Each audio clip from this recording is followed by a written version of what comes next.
오늘 말씀은 예수님께서 아마도 가버나움 근처 평지에서 사람들에게 행하신 기적과 말씀에 대한 말씀입니다.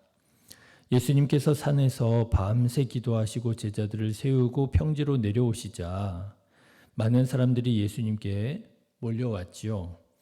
예수님의 말씀을 듣기도 하고 예수님의 능력으로 병 고침을 받기도 원했기 때문입니다. 네, 생각해 보십시오.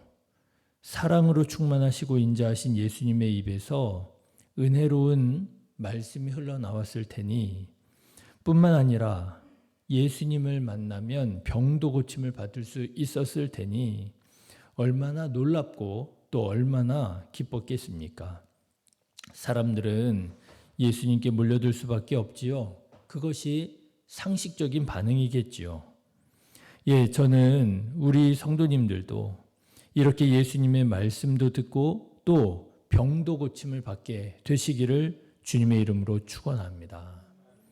자, 그런데 여러분 오늘 말씀을 보면 정작 예수님께서 이렇게 일반적인 사람들의 아주 당연한 상식적인 그런 반응에 반하는 말씀을 하시는 것을 보게 됩니다.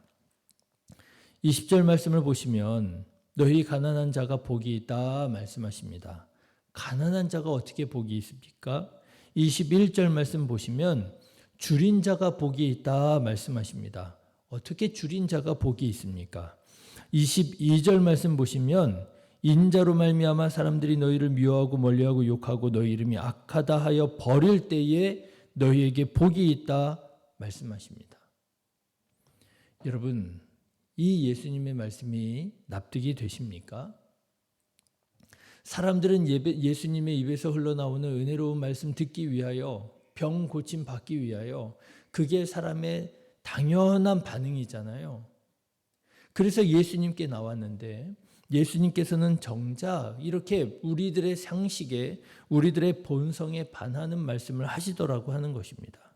이뿐만이 아닙니다. 24절 보시면 이제는 어떤 사람들이 화가 있을 사람들인가 보니까요. 예수님께서는 일반적으로 사람들이 원하는 부자가 화가 있을 것이라고 말씀하십니다. 24절 그러나 화 있을진저 너희 부요한 자여 너희는 너희의 위로를 이미 받았도다. 아니 부자가 무슨 죄가 있습니까? 돈 좀 많이 벌고 재산이 좀 넉넉한 게 무슨 죄랍니까? 그런데 예수님께서는요, 부자들에게 화가 있을 것이라고 말씀하시는 거예요. 부자가 되어서 넉넉하게 여유롭게 걱정 없이 사는 것 모든 사람들의 꿈입니다. 그런데 예수님께서는 부자들에게 화가 있을 것이라 이렇게 말씀하시더라는 거예요. 이뿐 아닙니다. 38절 말씀에 보면 우리의 감정에 반하는 말씀을 하십니다. 35절 말씀을 먼저 보시면 오직 너희는 원수를 사랑하고 선대하며 아무것도 바라지 말고 구워 주라. 원수를 사랑하라고 말씀을 하십니다. 여러분, 원수가 누구입니까? 나에게 상처를 주고 아픔을 준 사람이 아닙니까? 그런데 나에게 상처를 준 사람, 아픔을 준 사람, 그 사람을 어떻게 살아간단 말입니까? 미워하지만 않아도 그것도 대단한 거 아니에요. 증오하지만 않아도 그거 대단한 거 아닙니까? 그런데 미워하지 않는 것이 아니고요. 사랑하라고 말씀하시는 거예요. 여러분 보십시오. 예수님께서는 이렇게 상식적으로 받아들이기 어려운 말씀을 하시더라는 것입니다. 왜 예수님께서는 이렇게 비상식적인 말씀을 하시는 걸까? 그런데 저는 오늘 말씀을 묵상하면서 준비하면서 그런 생각이 들었습니다.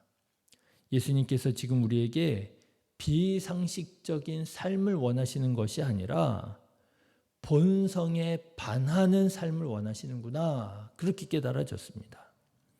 여러분, 우리는 본성대로 살면 안 됩니다. 왜냐하면 우리의 본성이 죄로 인하여 타락했기 때문에 그렇습니다.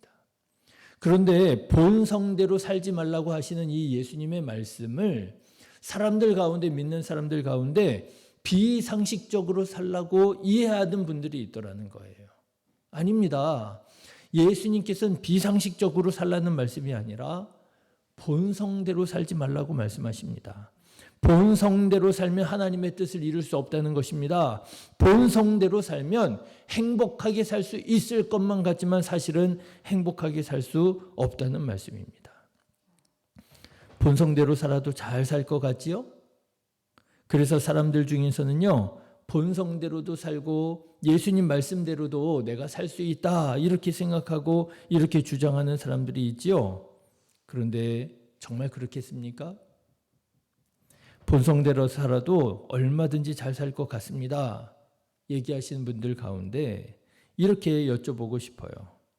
네, 성도님은 본성대로 살아도 행복하게 잘 믿음으로 살 수 있을지 몰라도 이렇게 생각해 보라는 거예요. 다른 사람들이 본성대로 살아도 행복하겠습니까? 여러분 한번 생각해 보십시오. 다른 사람들이 본성대로 살아도 내가 행복하게 살 수 있을까요? 행복하게 살기 어려울 것입니다. 집 밖으로 한 발자국 나가기도 두려울 것입니다. 그렇지요? 사람들이 본성대로 살면 어디 무서워서 물품이나 제대로 가지고 나가겠습니까? 사람들은 주장하지만 본성대로 살아도 행복하게, 본성대로 살아도 신앙적으로 살 수 있다고 주장하지만 그렇지 않습니다. 예수님께서는 분명하게 말씀하십니다. 본성을 거스르지 않고는 말씀을 따라 살 수 없다. 본성을 거스르지 않고는 하나님의 뜻대로 살 수 없다 말씀하십니다. 사랑하는 성도 여러분, 비상식적으로가 아니라 본성을 거슬러 살아가는 저와 여러분 되시기를 주님의 이름으로 축원합니다. 우리의 감정이 타락했음을 기억하십시오. 내 감정대로 살아서는 안 되겠구나. 그렇죠. 여러분, 우리들의 이성이 타락했음을 여러분 기억하십시오. 나의 판단과 나의 분별력을 신뢰하면 안 된다는 거예요. 아무리 내 생각에 이것이 옳고 저것이 틀려도 여러분, 하나님의 말씀에 빗대어서 하나님의 말씀을 기준으로 판단하시고 생각할 때야만 우리는 하나님께서 원하시는 삶을 살아갈 수 있게 될 것입니다. 사랑하는 성도 여러분, 바라기는 본성을 거슬러서 살아갈 줄 아는 신실한 그리스도인들 다 되셔서 하나님의 뜻을 이 땅 가운데 이루어가며 사람들이 놀라고 사람들에게 감동을 주고 사람들에게 하나님의 영광을 드러내는 우리 신의교회 성도님들 다 되시기를 주님의 이름으로 축원합니다. 기도하겠습니다.